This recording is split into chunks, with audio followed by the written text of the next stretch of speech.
que sobre la marcha, cuando os vayan surgiendo las preguntas, podéis escribirlas en el chat para que luego al final se recoja y podamos compartirlas con ellos. Esma Martínez es psicoterapeuta y teóloga.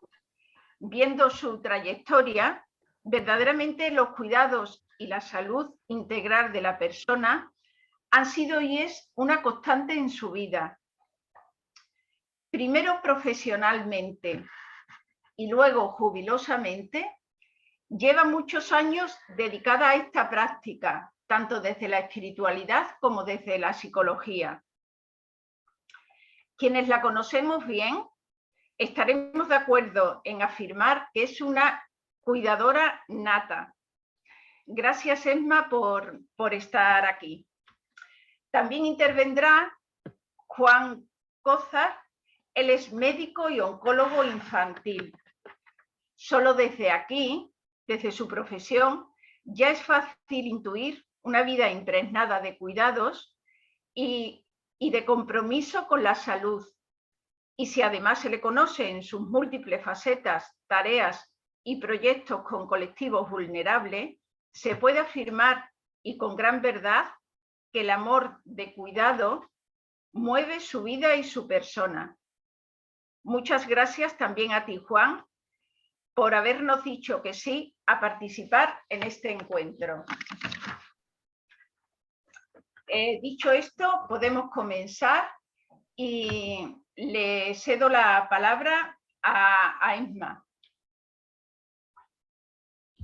Pues buenas tardes. Espérate que tengo que... Un momentito. Darle al micrófono. Ya. Es que obedeciendo tenía el micrófono cerrado. Pues buenas tardes a todas y todos. Y ya sin mucho preámbulo, voy a estar compartiendo pantalla y espero también ver algunas caritas, porque a mí no me gusta ver solo el ordenador. Vamos allá. No compartir. Compartir pantalla. Está aquí. Sonido.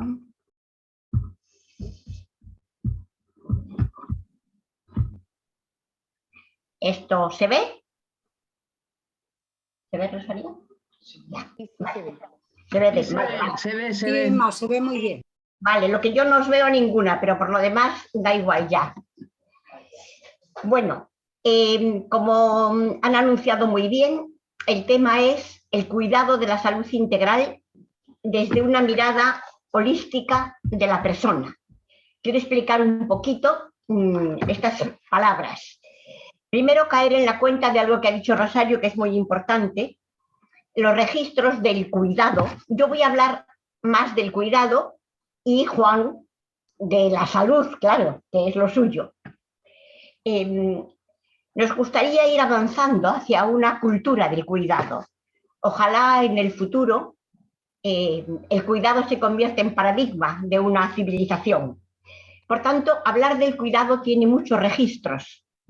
El personal, que sería el autocuidado, el cuidado de las personas, el cuidado de lo otro, tareas, proyectos, realidades, cosas. El cuidado del entramado, el cuidado de la polis, el entramado social, político, económico, el cuidado de la tierra. Aquí, sí. Bueno. Hay micrófonos por ahí abiertos que se están oyendo.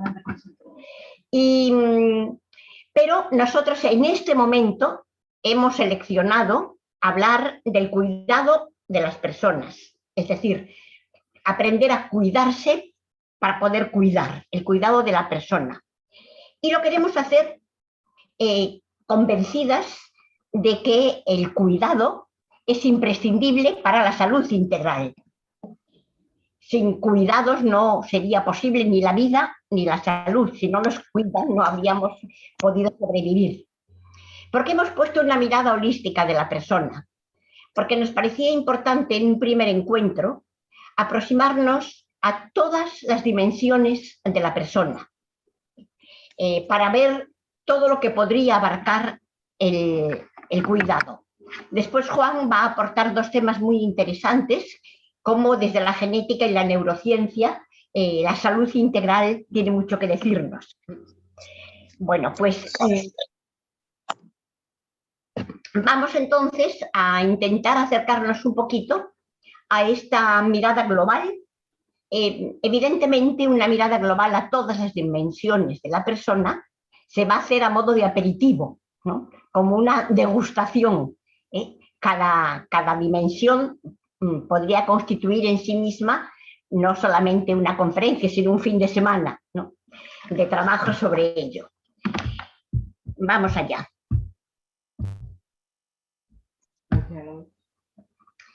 Primero me parecía importante, la palabra cuidado es una palabra polisémica y buscándolo en el diccionario salen muchísimas acepciones, pero yo he querido centrarme en la etimología.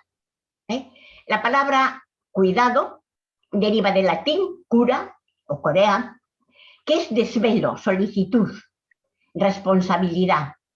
El cuidado está siempre vinculado a lo que amamos, a lo que nos parece importante en la vida. Cuidamos lo que valoramos y cuidamos lo que amamos. Pero también etimológicamente, y eso nos parecía muy importante, que la palabra cuidado está relacionada con dos palabras latinas, curing, que es curar, y coping, que es capacitar. Por tanto, cuando hablamos de cuidado, no hablamos solo de desvelarnos o de solicitud, ni siquiera solo de curar. Cuando hablamos de cuidado, tenemos que tener en cuenta, tanto cuando nos cuidamos, cuando cuidamos a otros, que la importancia de capacitar. Que las personas, cuando son cuidadas, no se sientan sobreprotegidas, sino capacitadas a que saquen de ellas lo mejor de ellas mismas, ¿no? Eso sí que es colaborar con la salud integral de la persona, que saque todas sus potencialidades. Vamos a enumerar algunas de las dimensiones de la persona en las que vamos a entrar de una manera muy sintética.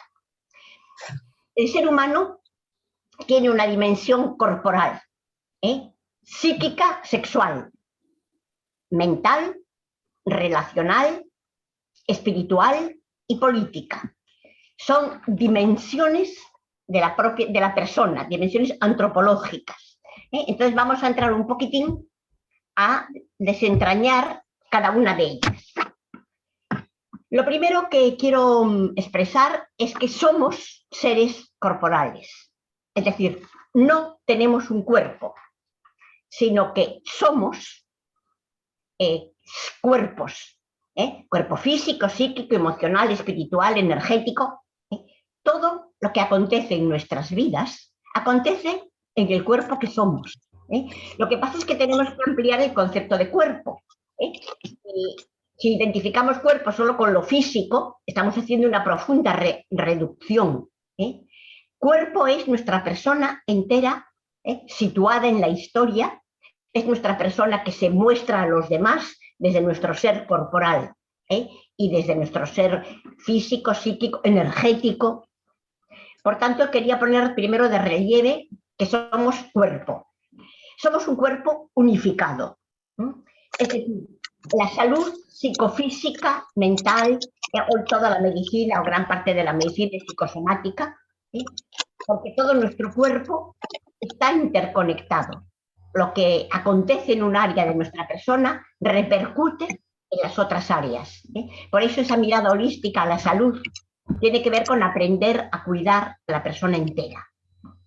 Porque toda nuestra persona está íntimamente interconectada. Eso está hoy puesto muy de relieve por la neurociencia.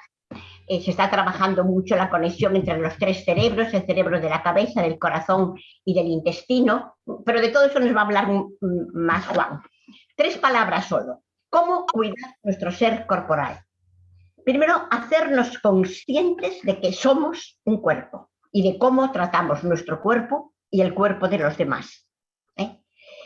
Cuidar nuestra salud y, por tanto, unificar nuestra persona es gestionar nuestra salud psicosomática. Muchas veces enfermamos por vivir poco saludablemente, ¿no? en un momento de vulnerabilidad, como hemos descubierto, siempre hemos sido vulnerables, pero hoy nos hemos dado más cuenta, hay que aprender a gestionar y asistirlo en la salud y en la enfermedad. Vivir saludablemente la salud y vivir saludablemente la enfermedad. Y por último, antes de que Juan le dé la palabra, es responsabilizarnos de la huella que deja nuestro cuerpo en la realidad.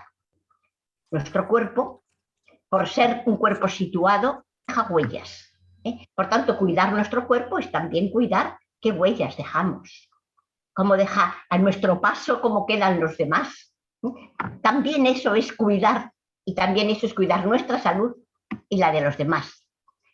Dejo de compartir pantalla porque ahora le doy la palabra a Juan. Bueno, buenas tardes. Vamos a ver. Buenas tardes. Lo primero, bueno, pues agradecer esta invitación por parte del equipo de Humanizar la Salud de la Institución Teresiana. ¿Se me escucha, no? Sí, sí, sí. Vale, que estoy con los cascos ya.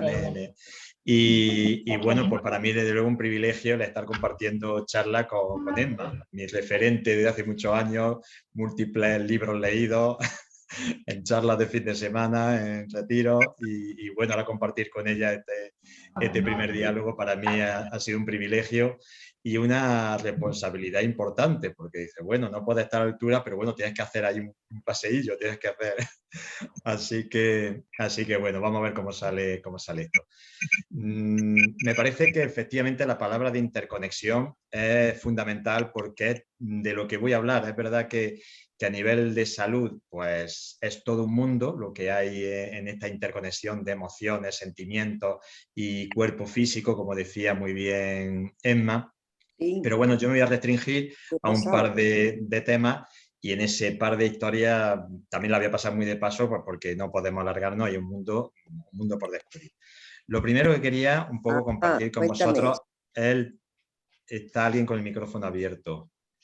Un poco el concepto de salud del que partimos, porque realmente tenemos que tenernos desde dónde nos situamos. Y el concepto de salud, según la Organización Mundial de la Salud, este que tenemos ahí, es un estado de bienestar total, corporal, espiritual y social, y no solo la ausencia de enfermedad y de debilidad. Es decir, un concepto en principio positivo, porque nos dice que es algo de bienestar, no es solo el no tener enfermedad, es un concepto positivo, es una virtud de esta definición, pero sin embargo tiene muchos defectos, y es que nos dice que es un estado, realmente no hay algo a lo que llegamos, es un proceso.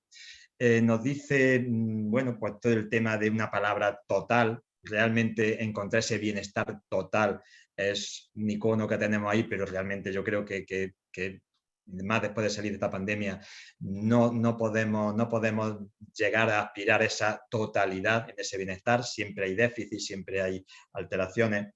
Y entonces desde ahí, y cogiendo ideas de Emma y de Leonardo Bosch, comentar que Leonardo Bosch se aleja de esa definición porque la considera no realista.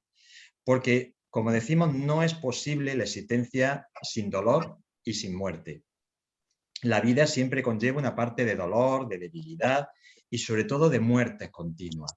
Por tanto, la salud no es un estado, como decíamos, sino un proceso permanente de búsqueda del equilibrio dinámico en todos los factores que componen la vida, capaz de coger la vida tal y como ésta nos viene, tal y como ésta nos presenta. Y por tanto, ser persona no consiste en tener salud, sino en afrontar saludablemente, en palabras de Emma, la enfermedad y la salud. Estar sano es tener un sentido en nuestra vida que englobe esa salud, pero también los momentos en los que tengamos enfermedad y en los momentos también de muerte, que llegarán como parte de ese proceso de salud y de vida. La salud, por tanto, no es, la definición de un gran médico, no es la ausencia de enfermedad. La salud es la fuerza de vivir con esa enfermedad. La salud es acoger y amar la vida como se presenta, alegre, laboriosa, saludable y enfermiza, limitada y abierta a lo que vendrá, incluso más allá de la muerte.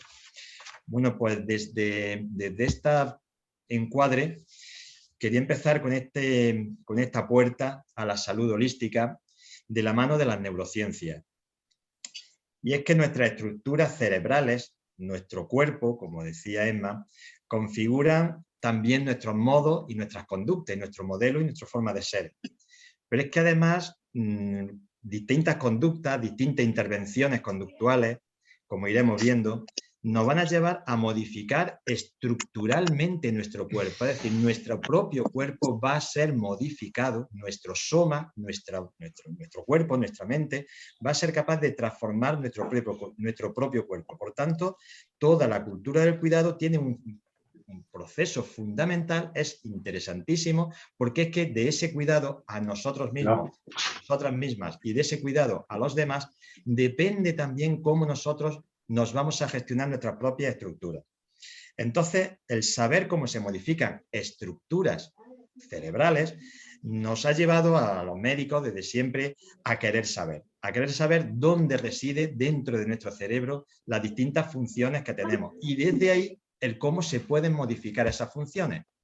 Todos conocemos pues, que tenemos ese cerebro con nuestros dos hemisferios distintas, y las distintas funciones las conocemos. Ese cerebro, ese hemisferio izquierdo, pues donde residen todas las cualidades científicas, racionales, el análisis, la razón, la ciencia, y ese hemisferio derecho donde está toda la zona emocional, sensaciones, artísticas, todo el tema de la imaginación, el deseo de libertad. Es decir, somos un complejo, pero es verdad que desde el aspecto científico hemos ido mapeando, hemos ido descubriendo en qué zonas dentro de ese cerebro, de esa perfección, hemos intentado saber dónde reside cada una de esas funciones. Y hemos llegado ahora mismo, fijaros, a conseguir tener un mapeo de nuestro cerebro hasta con 20 micrómetros de resolución, es decir, sabemos casi puntualmente dónde residen funciones muy definidas de nuestro cerebro. Pero, bueno, pues lo conocemos ya anatómicamente, conocemos dónde hay cierta área para tocar y para saber y para incluso distinguir. Pero esto realmente a nosotros, ¿qué utilidad le podemos dar en el día a día? ¿Eso qué me dice cuando hablo de cuidados, cuando hablo de una concepción holística de la salud, cuando hablo de aprendizaje, cuando hablo de llegar a otro estilo de vida, cuando hablo al fin y al cabo de esa interrelación de la que hablaba Emma al principio de la charla? ¿Qué hace que mi cuerpo y mi vida pueda ser más saludable, más en comunión, mi cuerpo y mi entorno? Que no nos olvidemos de los contextos en los que estamos viviendo. Porque además ahí nos metemos en lo que es la base biológica de la individualidad. ¿Qué somos y por qué somos de esta forma y no de otra? Eso tiene mucha relación con esa plasticidad cerebral y con nuestros sistemas de aprendizaje. Entonces aquí nos encontramos con el concepto de neuroplasticidad, es decir, la posibilidad de trabajar ciertas áreas funcionales y también de dejar otras zonas nuestras, de nuestro cerebro, en desuso. Y eso se puede modificar. Por esos mismos mapas sabemos qué zonas estructurales tenemos y sabemos que se pueden modificar. Pero es que luego también hablaremos de bases moleculares, del tema genético, porque también el tema de las cromosomas, hablaremos muy de forma somera todo esto, pero también tiene mucho que decir en nuestro ser integral.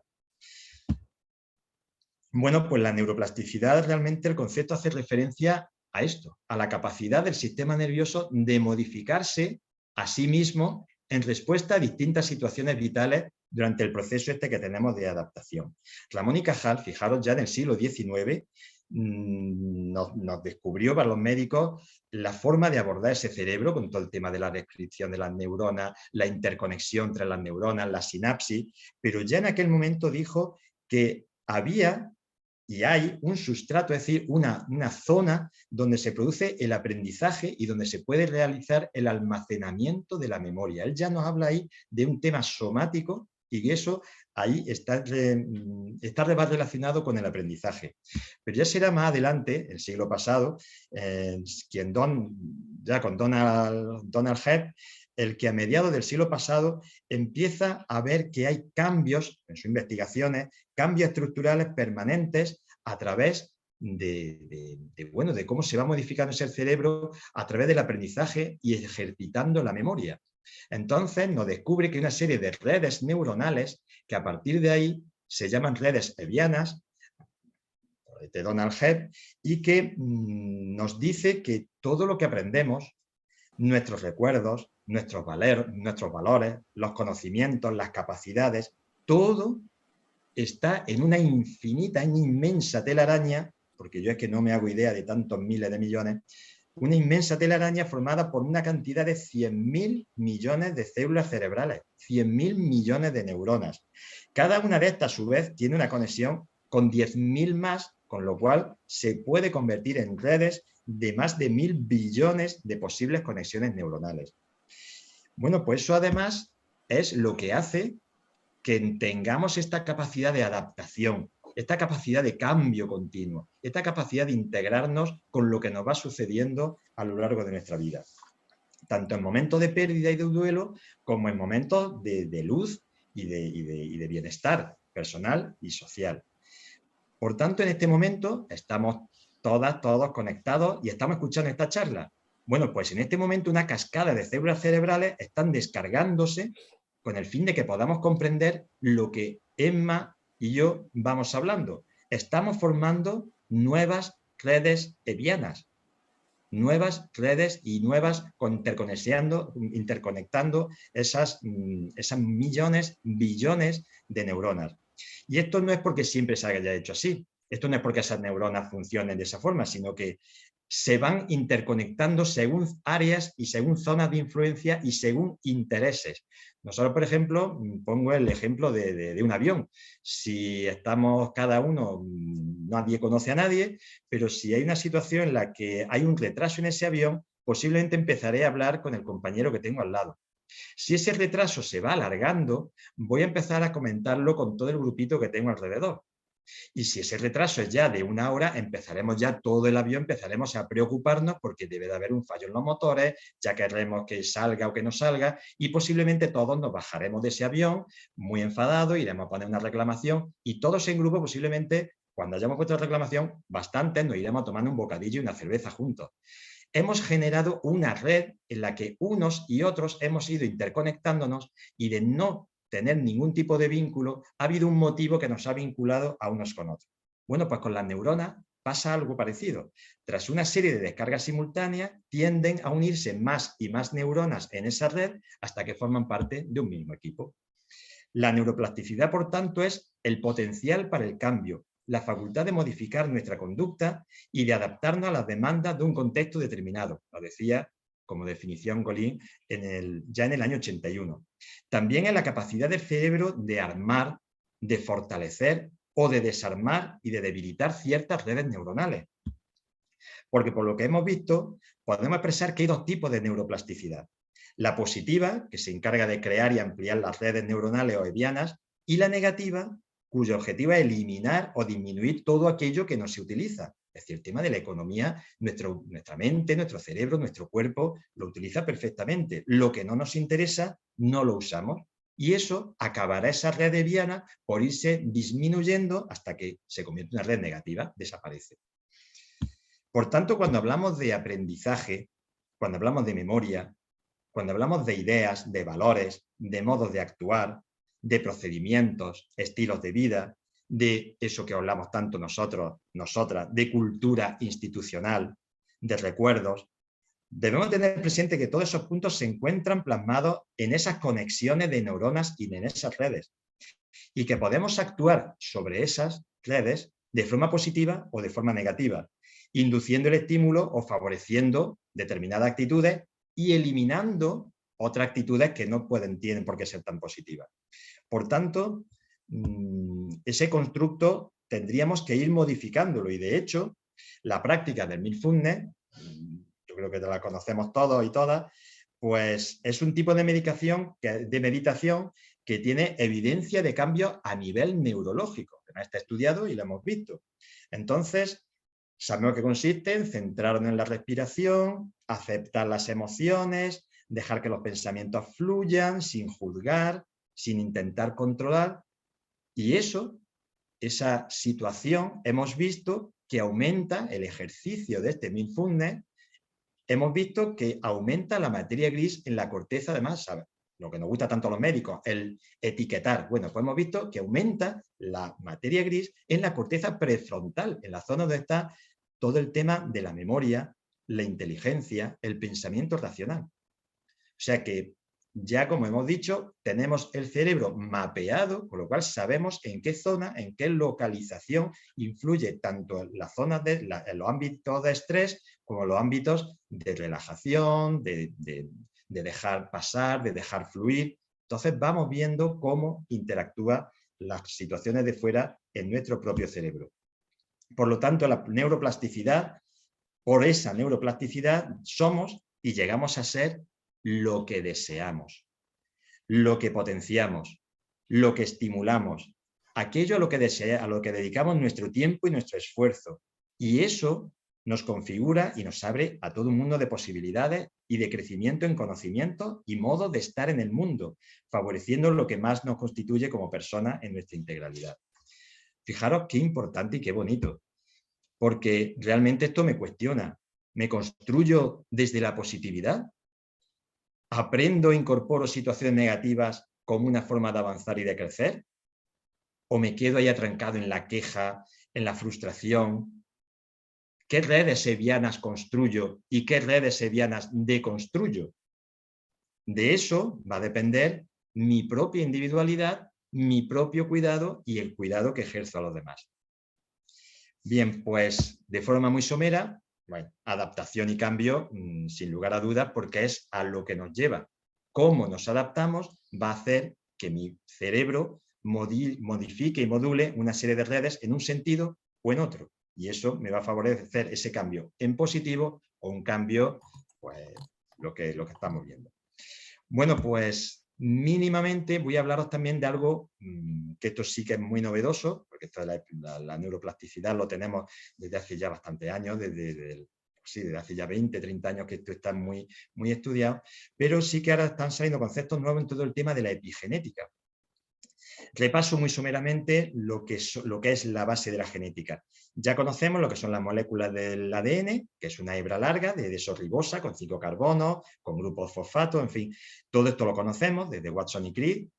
Toda la información se almacena y se secuencia en esas bases y eso es lo que va a constituir todas nuestras proteínas, es decir, nuestro organismo, nuestros rasgos van a depender de esa doble hélice que estamos viendo ahí. Dentro de la célula, de todas nuestras células, están esas cadenas, una cadena que se empareja con otra cadena de ADN y que, de forma complementaria, van a ir constituyendo el material genético de nuestra célula. Todo esto, como sabéis, lo conocemos desde que Mendel, en el año, bueno, pues a mediados del siglo XIX, nació de 1822 a 1884, este monje agustino, tenía muchísimo tiempo, se dedicó a los guisantes y a hacer híbridos con guisantes, y bueno, además un hombre que era muy detalloso porque todo fue tomando notas meticulosas con todo lo que él iba viendo de los rasgos físicos de aquellos guisantes. Bueno, pues llegó a la conclusión, como todos sabemos, en que había siempre en los hijos un gen que venía de forma aleatoria del padre o de un progenitor, porque eran guisantes, y otra hebra que procedía del otro progenitor.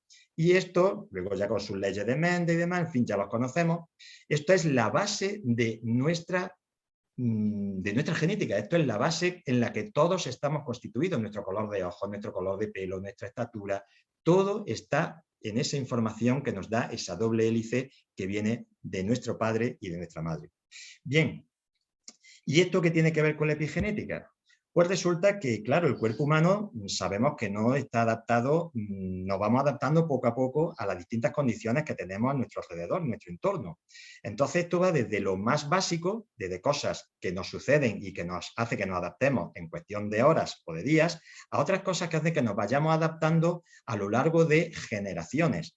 Entonces, por ejemplo, si estamos en una zona o hemos ido a correr y estamos en mitad del campo, no nos hemos llevado una botella de agua, pues en ese momento mi organismo empieza a ahorrar líquidos para evitar perder líquidos en una situación de escasez de agua. Si esa escasez persiste, puedo llegar a deshidratarme. Y si eso sigue persistiendo, puedo llegar a morir. Bueno, pues es un mecanismo de adaptación que mi cuerpo va desarrollando de forma inmediata.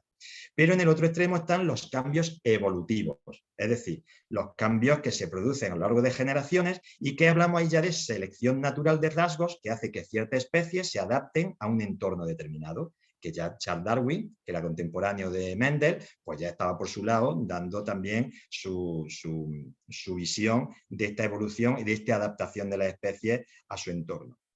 Bien, si hay una gran sequía, los organismos más dependientes del agua van a fallecer. Los que van a sobrevivir son los que genéticamente adquieran una serie de características que vayan pasando a su generación siguiente y que sean capaces de sobrevivir en esos distintos ambientes.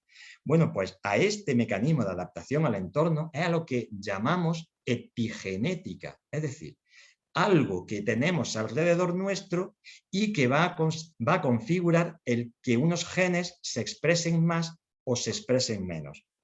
En estas adaptaciones moleculares, se altera cómo se expresan unos genes o no se expresan otros, pero no cambia la secuencia del ADN.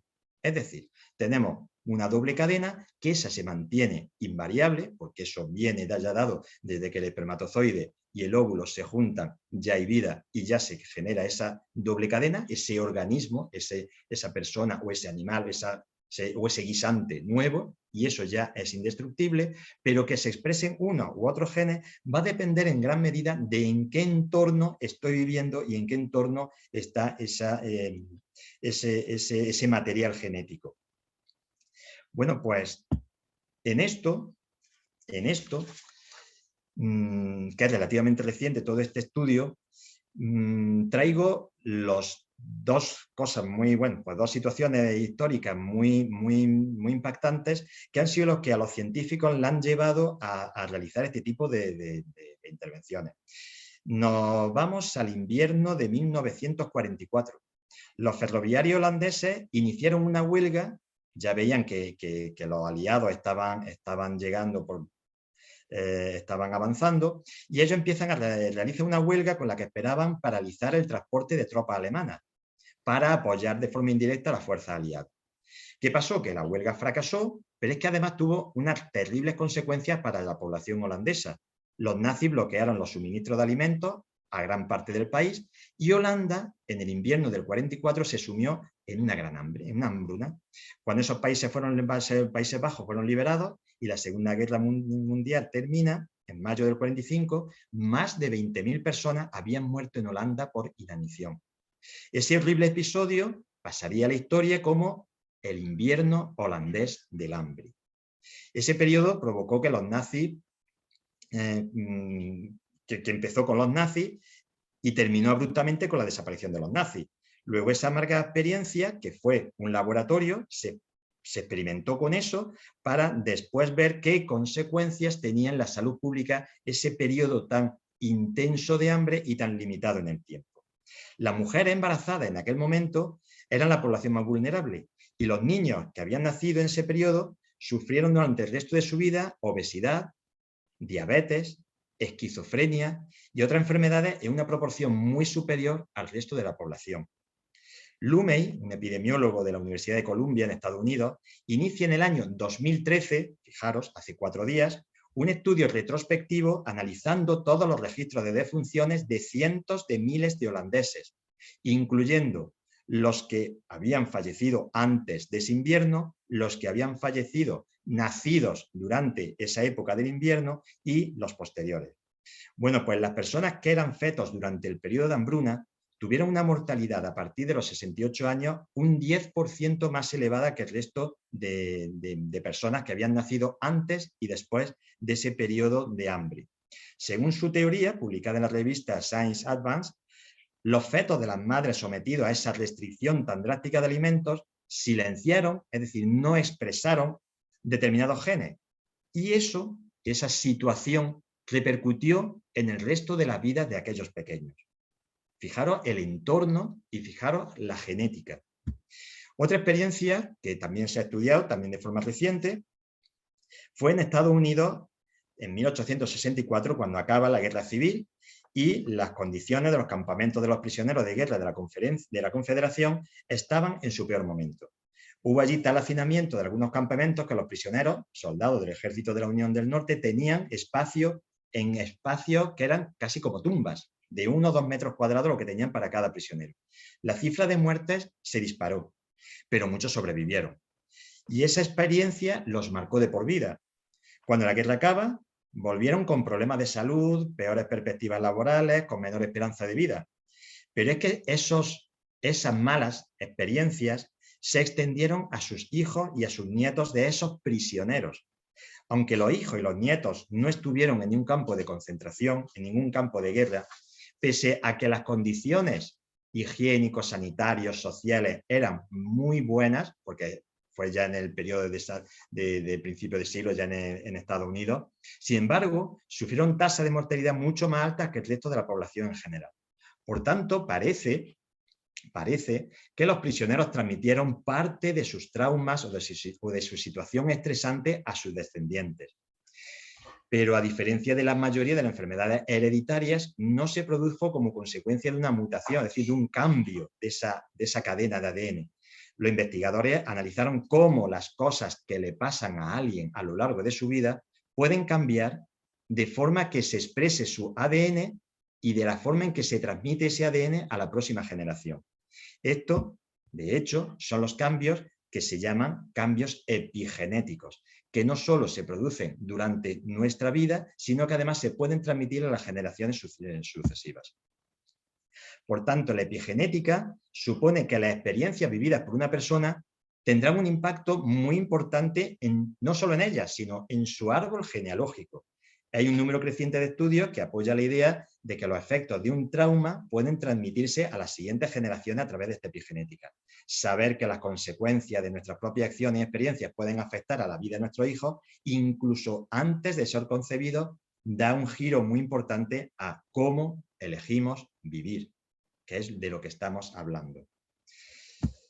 Bueno, pues investigaciones recientes estoy diciendo, de hace 10, 15 años, revelan que los investigadores que los procesos también se pueden producir el efecto contrario.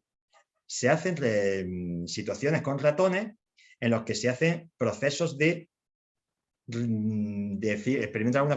desensibilización, es decir, queremos volver atrás situaciones estresantes y luego las revertimos. Entonces, esto nos sugirió que los humanos que heredan trauma de forma similar a como lo hacen los ratones, pero el ADN también se puede desensibilizar a través de técnicas de terapia cognitiva conductual, podemos curar de alguna forma los efectos de los traumas. Puede detener el proceso epigenético para que no se hereden esas situaciones estresantes a las generaciones posteriores. Y tenemos aquí estas dos señoras interesantísimas que empiezan su investigación en el 2004, Elisa Epel y Elizabeth Blackburn. Fijaros que Elizabeth Blackburn, la rubita, fue Nobel de Medicina en el año 2009. Hace 4 días, por las investigaciones que os estoy contando. Y ella pone de manifiesto que el modo personal de gestionar el estrés y de vivir el estrés crónico o no, provoca de un modo específico el acelerar o ralentizar el envejecimiento celular. Y eso nos hace que se nos alargue o se nos acorte esa vida que podamos tener.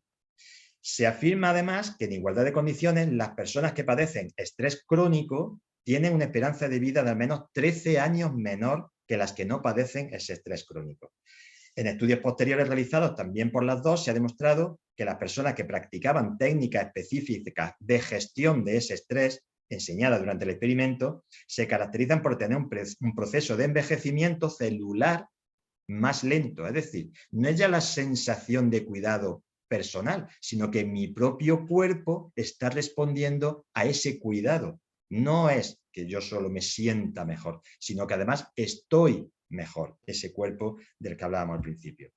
Por tanto, el nuevo paradigma de la epigenética establece de manera unívoca que factores como el optimismo, la eficacia del estrés, la depresión o la práctica de la meditación influyen de manera positiva o negativa en la expresión o no de estructuras cromosómicas. Y eso determina nuestra longevidad celular. Es decir, no se modifica el ADN, que es lo que nos constituye, pero sí facilita que se expresen o no se expresen unos cromosomas u otros. Eso da lugar a un estado de salud integral propio y, lo que es más importante, con capacidad para transmitirlo a nuestras generaciones futuras, que es lo que me parece fundamental. Y bueno, pues leyendo a Emma, acabo con un par de frases suyas, y es que me parece que viene un poco a resumir todo esto de lo que vengo hablando, aunque ahora después seguirá ella. Cuidar de nosotros mismos supone, en primer lugar, saber hacernos cargo de nuestras necesidades y deseos, priorizar cuáles vamos a satisfacer y cómo, y cuáles vamos a frustrar. ¿Y por qué lo vamos a hacer? Es decir, hacernos realmente protagonistas de nuestra historia. Porque aprender esta sabiduría de favorecer el cuidado de sí mismo sin olvidar el cuidado de los otros y del mundo no es algo estático ni preestablecido. Es una sabiduría que vamos aprendiendo a lo largo de nuestros procesos evolutivos, porque cada etapa del camino tiene sus necesidades y cuidados específicos. Es más, cada persona, como hemos visto, es única e irrepetible. Y es ella la que tiene que darse cuenta de cómo necesita cuidarse y ser cuidada, porque de eso depende nuestra neuroplasticidad, nuestras conexiones neuronales, esas conexiones hebbianas, y de ello depende esas alteraciones o esa epigenética que nos va a favorecer nuestra forma de estar y de vivir, pero además que vamos a ser capaces de transmitir incluso esos cuidados a las generaciones siguientes. Pues muchísimas gracias, perdón si me he alargado un poco más de la cuenta, pero me entusiasmo. Y os dejo con Emma de nuevo.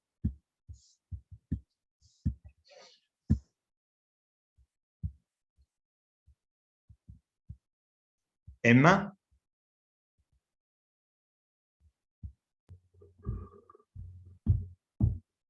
Ya. Bueno, pues después de esta...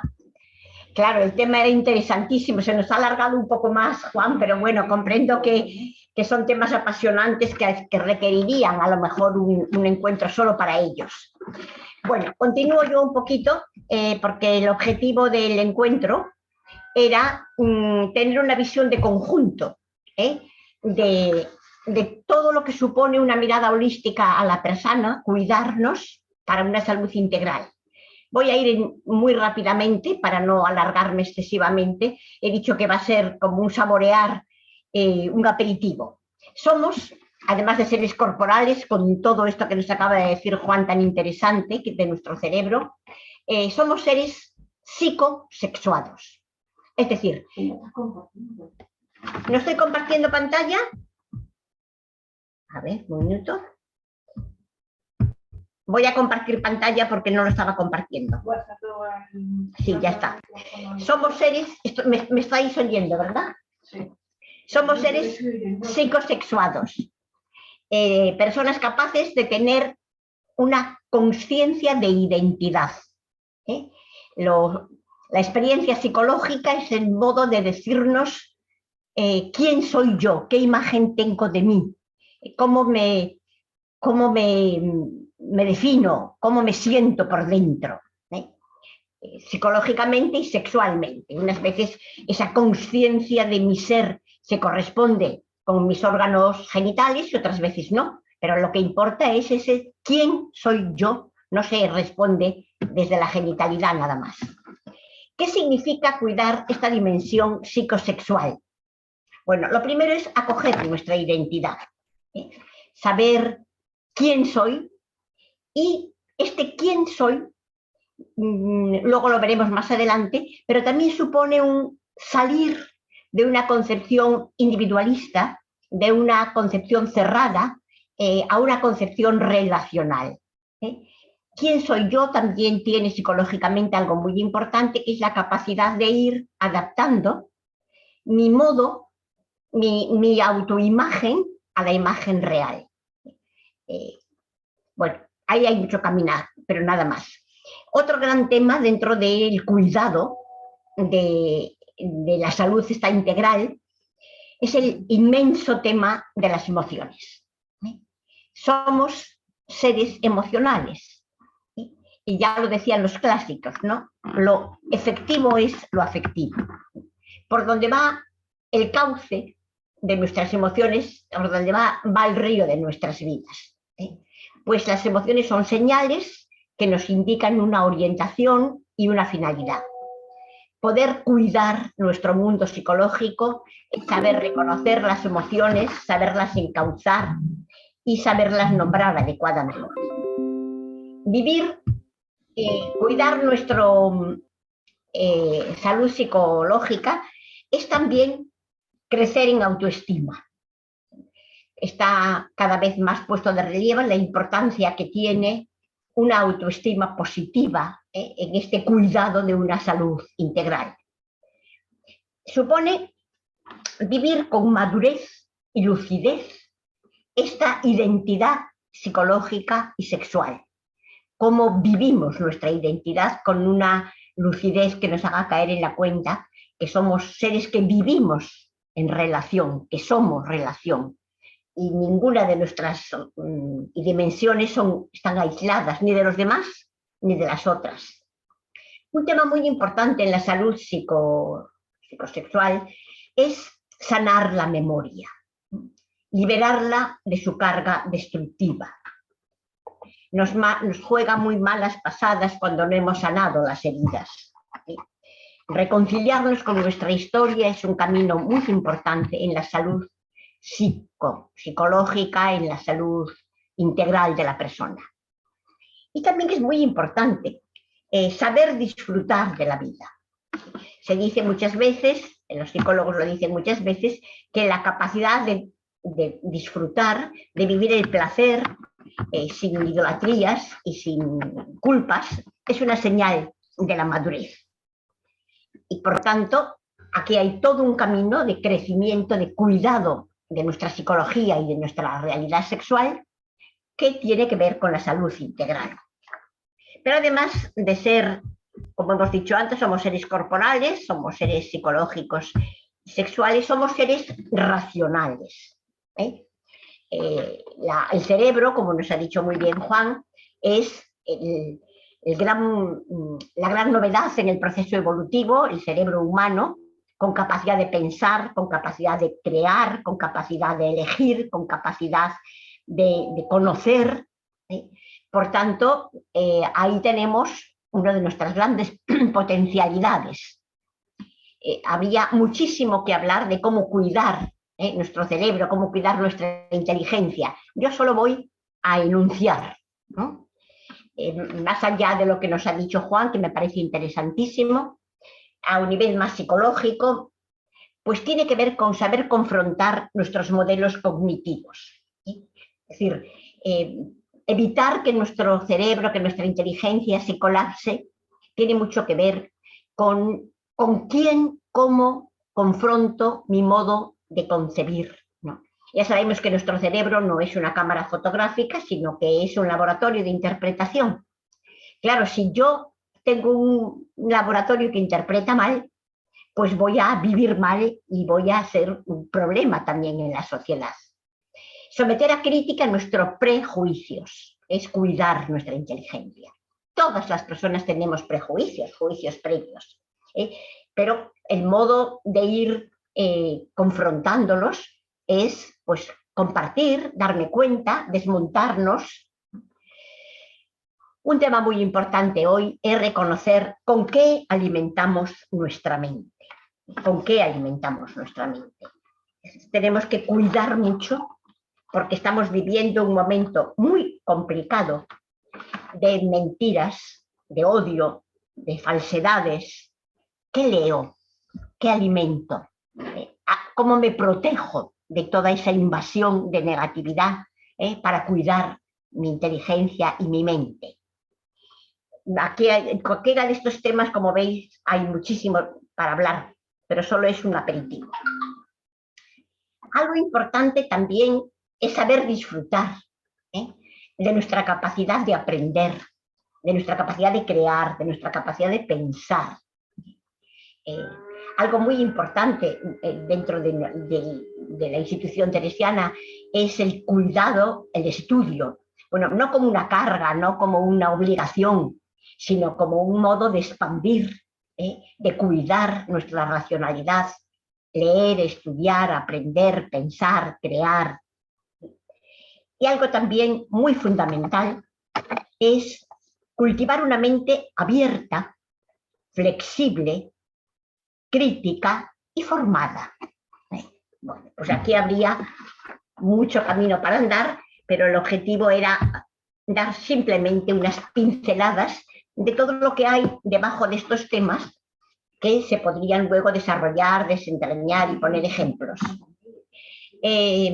Como el equipo está en ello, pues ya luego entre las preguntas del público y lo que el equipo vaya decidiendo, pues se pondrán de relieve más, se profundizará más en unas dimensiones o en otras. No he querido poner que somos seres sociales, sino seres relacionales, porque el ser social hace más alusión a la sociedad y hoy ya sabemos que somos relación. Relación no solo antropológica, corporal, física, social, sino relación energética. Hoy ya nos lo ha dicho la ciencia, sobre todo la física cuántica, que no es que entramos en relación, sino que ya estamos en continua relación. Hay estudios muy interesantes donde ya hoy se mide la energía que sale de nosotras más allá de 4 y 5 metros.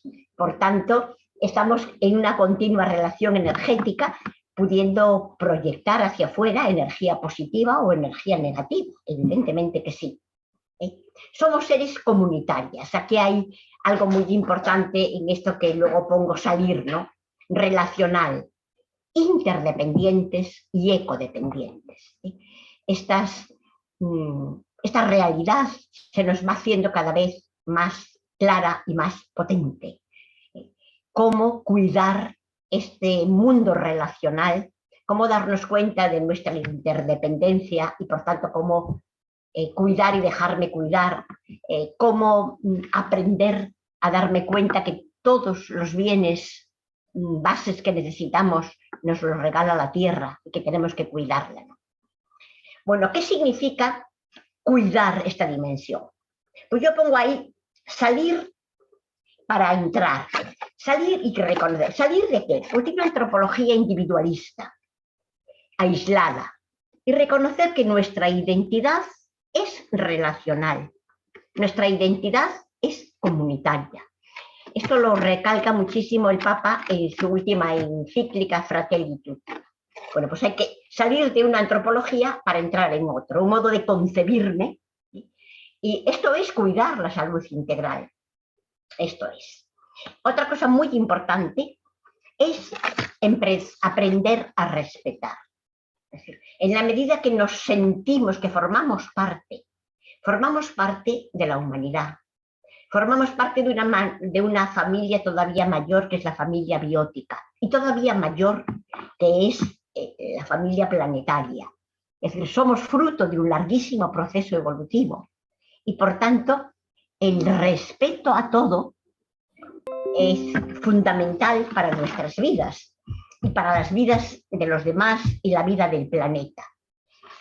Y cómo compaginar respeto y defensa, que a veces no sabemos, ¿no?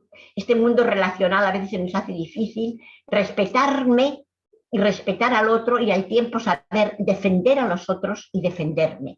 Aquí hay un binomio complicado, pero que no es el momento de desarrollarlo.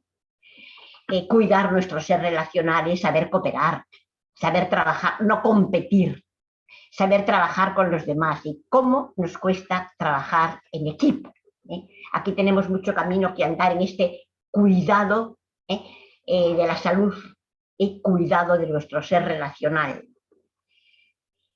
Saber vincularse profundamente en libertad. También este binomio a veces es complicado. Vinculaciones muy profundas hacen que a veces perdamos la libertad. Por miedo a perder el cariño, por miedo a perder el reconocimiento, por miedo a que los otros se vayan. Todo un largo camino. Y también cuidar nuestro ser relacional tiene que ver con saber autorregular que nuestras necesidades, nuestros deseos, nuestras emociones, no solo como camino de salud personal, sino como colaboración en la cultura del cuidado, ¿no? Esta sobriedad que cada vez se nos pide más es fundamental para la salud social y ecológica. somos seres políticos. Aquí tenemos que ir aprendiendo a hacer una deconstrucción. También lo haremos también con el tema psicológico. Tenemos que hacer una deconstrucción. A ver, identificamos política con opción de partido o con estar en un puesto de trabajo, de gestión de la polis. Y eso nos ha deformado. Hay gente, no, yo no quiero hablar de política. Si no se trata de hablar de política, se trata de descubrir que somos seres políticos. Ya lo decía Aristóteles, el ser humano es un son politicón, un animal político. Hoy la polis no es como en tiempo de Aristóteles, la ciudad, Atenas. Hoy la polis es el mundo, hoy la polis es la tierra. Es decir, todas las personas estamos insertas en la polis. Dejamos una huella, lo decíamos antes, la huella corporal que dejamos. Y somos responsables de la gestión y del cuidado de la polis. Bueno, ¿qué sería cuidar nuestro ser político? Lo primero es tomar conciencia, primero reconocer esta dimensión. Es decir, nos cuesta porque no hemos sido educados en esta dimensión. Siempre parecía que la política le correspondía a algunos. El ejercicio de la política como opción de vida, el ejercicio de entrar en un partido político como modo de vivir este ser político, es una vocación, es una opción, es un deseo. Pero no podemos dejar de ser seres políticos, como no podemos dejar seres relacionales, como no podemos dejar de ser seres sociales o espirituales. Reconocer esta dimensión. Segundo, ¿cómo cuidarlo? Bueno, pues generando una conciencia crítica. Es muy importante saber discernir para no dejarnos manipular, para no dejarnos manipular fundamentalmente. Actualizar nuestra formación política.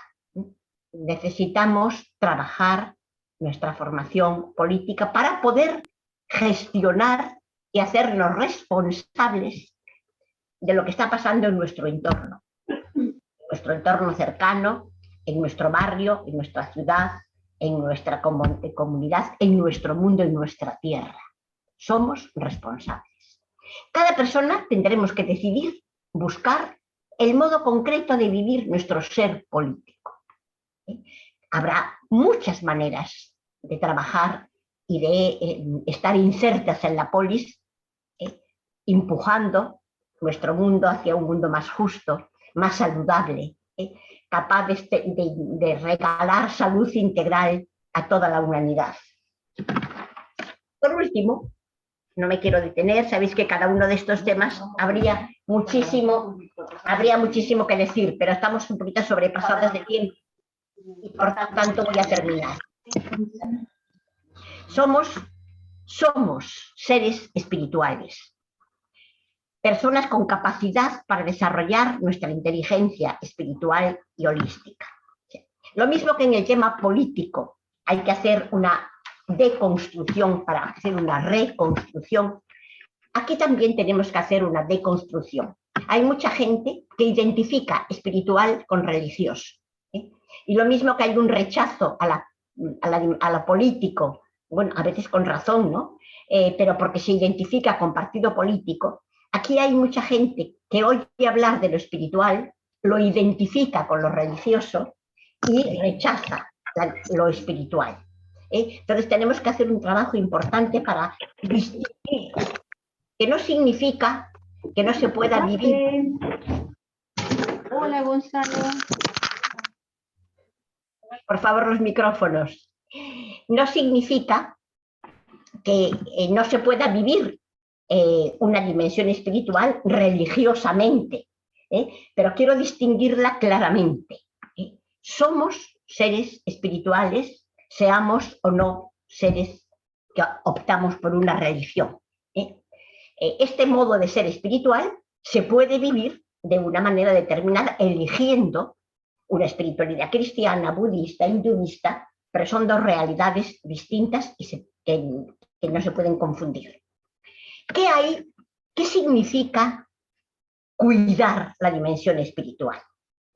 Pues primero, la conciencia de que tenemos capacidad para entrar en la hondura de nuestro ser. No solamente juzgar por apariencias o ver por apariencias o quedarnos en la superficie de la vida, sino entrar dentro. ¿Por qué hago las cosas? ¿Desde dónde las hago? ¿Para qué las hago? ¿Qué me mueve? Entrar en la hondura. Ojalá entrar en esa hondura nos lleve a la experiencia mística, al descubrimiento de lo que realmente somos. Que más bien tendríamos que decir que en vez de soy, somos. Somos humanidad, somos relación, somos uno con el misterio. La capacidad espiritual posibilita esta entrada en el fondo del ser. También ahí está algo fundamental, lo ha dicho antes también Juan, el sentido de la vida. El ser humano no puede vivir sin sentido y muchos suicidios tienen que ver con esta falta de sentido de la vida. Como decía Víctor Frank, quien tiene un porqué es capaz de cualquier cómo. Tiene que ver cómo cuidamos nuestro ser espiritual.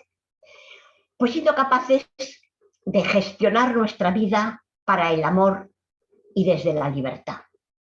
Quizás sea lo más importante que tiene el ser humano, esta capacidad de amar gratuitamente, de amar sin pasar factura, de amar en libertad.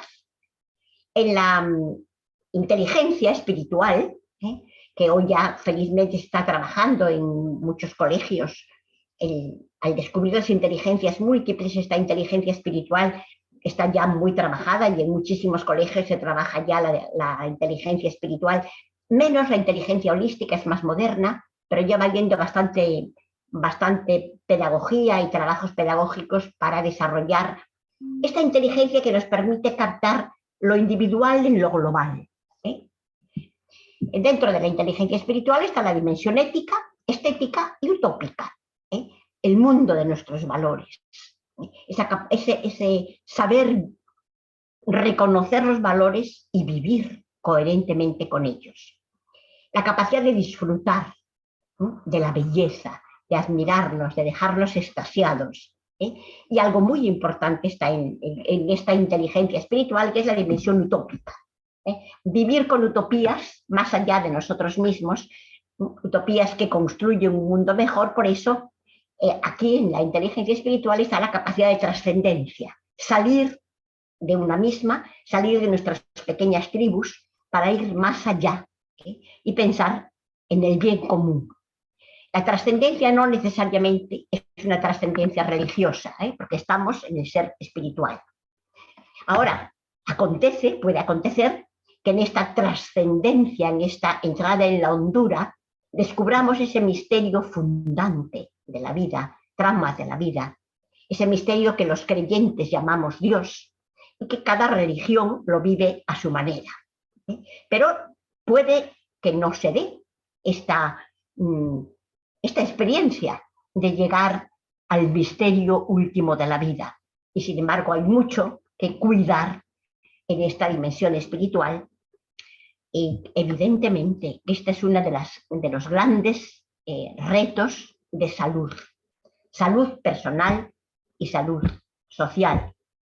Yo no he desarrollado aquí la dimensión religiosa, que si luego el equipo quiere, pues puede pedir a alguien que desarrolle qué significa vivir, cuidar la dimensión religiosa, porque estoy hablando de aquello que es constitutivo del ser humano, y la dimensión espiritual lo es, y la dimensión religiosa es la opción por vivir esta dimensión.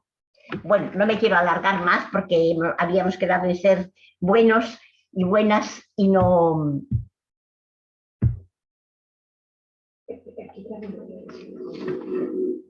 Voy a bajarlo ya. Sí, es que como estamos... Muchas gracias nuevamente a los dos, a Isma y a Juan, y continuamos. Bueno, pues repito también, como ha dicho ahora mismo Rosario, también las gracias, ¿no?, a los dos que nos habéis acompañado en esta tarde y que nos habéis iluminado de una manera tan importante y ampliando tanto la mente, ¿no?, y sobre todo ese cuidar a la persona. Entonces vemos que hay bastantes aportaciones en el chat, están apareciendo ya cositas. Entonces vamos, principalmente hay muchos agradecimientos por toda la aportación que nos habéis dado.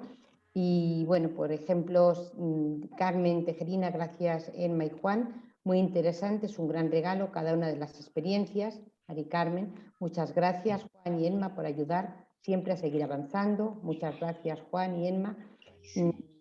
Estos serían... Es que no hay preguntas. Pero queríamos también, si hay alguna pregunta o alguna aportación que bueno, nos pueda seguir ayudando a profundizar. Tenemos todavía un ratito como para seguir profundizando en este tema tan apasionante y que nos ha abierto tantas posibilidades, ¿no? Entonces, bueno, pues aprovechemos. En el chat podemos ir leyendo los agradecimientos, que son muy importantes, y pedimos que si hay alguna palabra o alguna aportación o alguna pregunta o afirmación, no tiene por qué ser solo pregunta, pues estamos en ello. Si no, a lo mejor también Emma y Juan pueden también colaborar en este debate, rompiendo el fuego, rompiendo el hielo. Gracias. Bueno, la verdad es que Emma siempre me sigue sorprendiendo, me sigue interpelando, porque claro, yo me he quedado muy colgando con el tema este de espiritualidad y religión, porque claro, yo entiendes que sí, la diferencia que hace, pero yo realmente veía más las religiones como cauce para el desarrollo de esa espiritualidad, porque claro, cuando no hay nada ni nadie que te haga descubrir esa parte que efectivamente todos llevan, con la que todos nacemos, esa espiritualidad que todos llevamos, pero como que esa religión lo que hace, o la misión que yo sentía que era la de la religión, hacerte descubrir esa espiritualidad, y a partir de ahí, por supuestísimo, bueno, por los cánones, cada uno tiene sus cánones religiosos, pero pensaba como que esa espiritualidad se despertaba, o esa religión ayudaba a ser cauce para esa espiritualidad. Entonces, como que lo he visto como más, como muy disperso, o más separado, como que una cosa y la otra como que no están muy vinculadas, no sé. Sí, vamos a ver. Yo creo que esto es importante, esta pregunta que me haces es muy importante porque supone un poquito de construir nuestro modo de concebir al ser humano, ¿no? Es decir, lo que hoy ya los antropólogos tienen claro es que el ser humano tiene una inteligencia espiritual, sea o no creyente, descubra o no a Dios, opte o no por alguna religión, hay una dimensión espiritual, una inteligencia ética, estética, utópica, de sentido de la vida, que es común al ser humano. Después, pueden ahí que no haya descubrimiento del misterio de Dios. Puede no darse, y sin embargo, se vive con valores, se vive con utopías, se vive con sentido. Y yo creo que aquí tenemos que hacer los creyentes, porque como dices tú muy bien, parecería que era la religión la que nos ayudaba. Evidentemente, si hemos nacido en un contexto religioso, pues estamos viviendo lo espiritual transido por una religión. Pero cada vez hay más gente que no es religiosa, que no descubre el misterio y, sin embargo, tiene muy despierta su espiritualidad.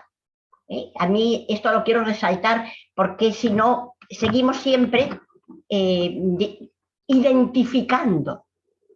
Claro que se puede vivir espiritualmente la fe cristiana y es importantísimo que sea una experiencia espiritual, ¿no? O cualquiera de las otras religiones, pero no podemos negar la dimensión espiritual a quienes no son religiosos, a quienes no creen en Dios, a quienes no practican ninguna religión, porque les estamos negando algo esencial a su ser. Gracias por la pregunta, porque es muy importante, Juan. No sé si hay alguna pregunta por ahí, porque si no yo te haría un montón a ti. De momento no hay ninguna pregunta, Emma, así que adelante. No, primero, ¿alguien del público quiere preguntar algo? No. Antonio Castro está por ahí abajo. Sí. Antonio, pregunta. Más que pregunta es lo que me ha resonado de las charlas de las dos, de Juan y de Emma. Se ha estado hablando mucho rato, en muchas ocasiones, en mucho tiempo, de interrelación, de complejidad. Estamos muy estábamos por historia de filosofía muy acostumbrados al yo sujeto y los demás objeto. Edgar Morin hablaba del pensamiento complejo. Eso es clarísimo que yo soy una parte y todos somos una parte de un todo y el todo está en nuestra parte. Eso es desde Lynn Margulis, que hablaba desde las células primeras que eran cooperación, y Humberto Maturana, que también habla en este sentido. Tenemos que caer en la cuenta que esta pandemia nos está enseñando que tenemos que cuidarnos todos y todas y tenemos que cuidar nuestro entorno. Todo eso forma parte de una espiritualidad creyente o no creyente que nos conforma como seres humanos. Y eso es lo que está apareciendo aquí en la neurociencia, en la espiritualidad y en lo relacional. Yo doy gracias por haberse puesto de manifiesto hoy, esta tarde, esa dimensión que nos constituye como seres humanos desde los orígenes y desde la evolución. Gracias. Gracias, Antonio, porque realmente esta es la gran aportación de este momento, ¿no? Este salto cualitativo de pasar de una mirada individualista a una mirada holística, a una mirada y de cooperación. Se habla ya del amor en el universo. El proceso evolutivo es un proceso de amor porque es de vínculo, de conexión. Entonces te agradezco mucho porque este es un tema que a mí me apasiona y que cada vez estoy trabajando más profundamente porque creo que abre a una dimensión nueva en la sociedad, todo este tema holístico. Gracias, Antonio. Gracias. Mira, en el chat hay una pregunta interesante que os leo y contestáis Emma o Juan.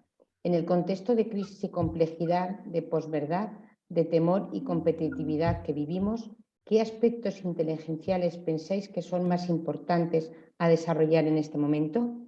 ¿Qué aspectos, cómo era la cosa? ¿Qué aspectos inteligencia pensáis que son más importantes a desarrollar en este momento?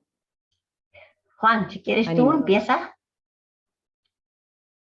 El micrófono.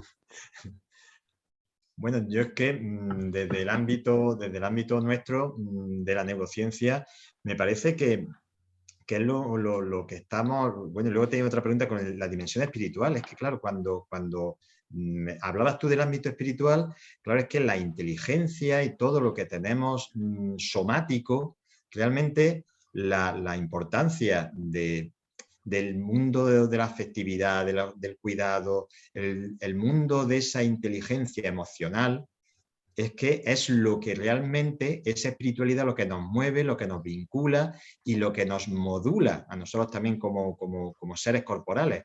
Entonces, me parece que bueno, pues desde ahí me vivo y desde ahí lo vivo. Y desde ahí me vivo en el cuidado que yo mismo me proporciono y en el cuidado que proporciono a los demás.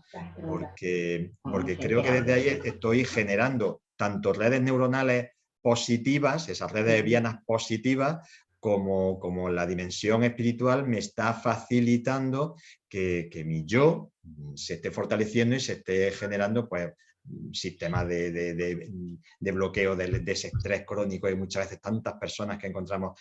Yo ahora mismo la verdad es que desde que empecé con todo este mundillo, es verdad que tengo mucha actividad, pero con una paz para dormir y una tranquilidad, dices, bueno, ¿cómo me vivo así? Es que realmente lo vives desde otra óptica, no lo vives desde el hacer, sino desde el ser, desde el cuidar. Y este tiempo es mío, o este tiempo es que lo dono, lo entrego. Entonces, desde ahí creo que estamos valorando de otra forma el ser y el estar. Y bueno, pues... Sí. En relación a la pregunta concreta, yo sí que creo que hay, lo decía un poquito muy someramente, porque todo es muy somero, muy rápido ha sido, en el tema de la formación tanto racional como política, ¿no? Es decir, cuidar una mente crítica, cuidar el tener diversos lugares y modos de información. O sea, como solo estemos informadas por los grandes medios de desinformación, les llamo yo, pues estamos manipulados. Es decir, hay que dedicar tiempo a buscar formas alternativas, distintas opiniones, personas de confianza, grupos que te van dando datos reales, porque en la posverdad no importan los datos, importa lo que yo quiero que sea verdad. Y es que esto es muy serio. Hay un librito muy bueno, de esos folletitos de cristianismo y justicia que es la posverdad, ¿no? Y poner los pelos de punta, caer en la cuenta de que da igual los datos, porque no se busca la verdad, se busca verificar lo que yo quiero que sea verdad. Entonces, claro, esto es muy, muy peligroso, ¿no? Entonces, una seria formación política, una seria formación crítica, tener criterios de discernimiento, confrontar, buscar otras fuentes informativas, y esto requiere tiempo. A lo mejor tendremos que dedicar menos tiempo a ver la caja tonta y a prepararnos un poquito más y a dedicar más tiempo a todo esto. No sé si contesto la pregunta. Mira, muchas gracias, Emma y Juan. Hay otra pregunta, nos hace Paqui Morales y nos dice, ¿podríamos entender la dimensión espiritual como un todo de las anteriores? Es decir, como un conjunto de las demás. Sí, probablemente es la que abarca más totalidad, sobre todo si es espiritual y holística, que es por donde van las nuevas inteligencias. Porque claro, la inteligencia espiritual está entre ética, estética, utópica, sentido, hondura. Es decir, de alguna manera sería como el culmen, ¿no?, del proceso evolutivo de despliegue. Decíamos que cuidar era desplegar, capacitar, ¿no? Hasta que el ser humano no despliega su capacidad espiritual, se queda muy reducido, queda con muchísimas capacidades sin desplegar, ¿no? Y por tanto sin cuidar la dimensión espiritual. Por eso es tan importante que en los colegios se esté haciendo ya una educación de la inteligencia espiritual, porque ahí se puede dar un salto en el nivel de conciencia importantísimo para toda la humanidad, para toda la sociedad. Es quizá la dimensión última, por decirlo de alguna manera, más abarcante y yo diría, desde mi percepción, más importante. Gracias, Emma. Aquí hay una aportación de María Ángeles que dice, nuevos aprendizajes, respeto, flexibilidad en la vida y nuestros modos de estar y responder son grandes retos. Fomentar lo que da alegría e ilusión y compartir nuestro ser. Completamente de acuerdo. Era importante. Luego hay muchos agradecimientos, pero me parece importante. Antonio tenía la mano levantada. Antonio, es comparte. Que cuando se está hablando de espiritualidad, remontémonos al principio. La palabra se hizo encarnación. La materia es ya una materia espiritual. El Dios de la vida se encarna en la materia, viene de matre. Y es ya espiritualizar donde estamos, cómo vivimos y cómo caminamos, es de alguna manera sentirnos humanidad dentro de todo lo que es la Tierra, el universo y todo lo que nos constituye como seres humanos. No podemos hacer dualidad. El Dios se encarna hasta la médula de la Tierra. Está ahí, habita en esa realidad muchas veces que decimos material, que forma parte de nuestro cuerpo. Hablábamos antes de la enfermedad y de la salud. Nosotros somos herida y somos vida al mismo tiempo. La sombra y la luz nos constituye, pero esa sombra no tiene que hacernos fracaso ni nada de eso, sino que es una forma de evolucionar dentro de esta realidad. Ya está, no más. Ese Dios trama de la vida, Antonio, ese Dios trama de la vida, ¿no? Todo es en Dios y Dios es en todo, ¿no? Entonces ahí hay una nueva concepción del misterio de Dios. Dios es en todo y todo es en Dios. Es un modo nuevo incluso de entender la encarnación, ¿no? En todo el proceso evolutivo está ese misterio empujando No hay más preguntas en el chat. Si queréis, Emma y Juan, decirnos una última palabrita o antes de terminar, nos quedan 3 o 4 minutos que podemos aprovechar. Yo solo en esa encarnación que le hacía referencia Antonio, efectivamente, la espiritualidad se hace uno en nosotros y eso modifica nuestro propio cuerpo. Yo lo que nos sorprende de nuestro soma es que nuestro propio cuerpo se modifica, cambia cuando la espiritualidad entra dentro de ese cuerpo. Entonces, hacer carne esa espiritualidad es que realmente se hace carne, experimentalmente se hace carne. Gracias. Pues yo terminaría diciendo que cuidar nuestro ser completo es de alguna manera hacer de nuestro cuerpo un cuerpo espiritual. Es decir, que toda nuestra persona sea testigo de esos valores, de ese espíritu que alienta la vida, para que pasemos por la vida alentando vida, a través de nuestros ojos, nuestra boca, nuestro cuerpo. Si no se hace cuerpo, se queda en un buen deseo.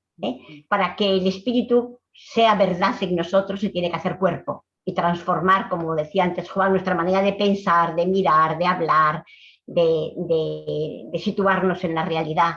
Entonces, ahí somos testigos de ese misterio, ¿no? De definitiva, eso fue lo que hizo Jesús, ser testigo corporal de un misterio de amor.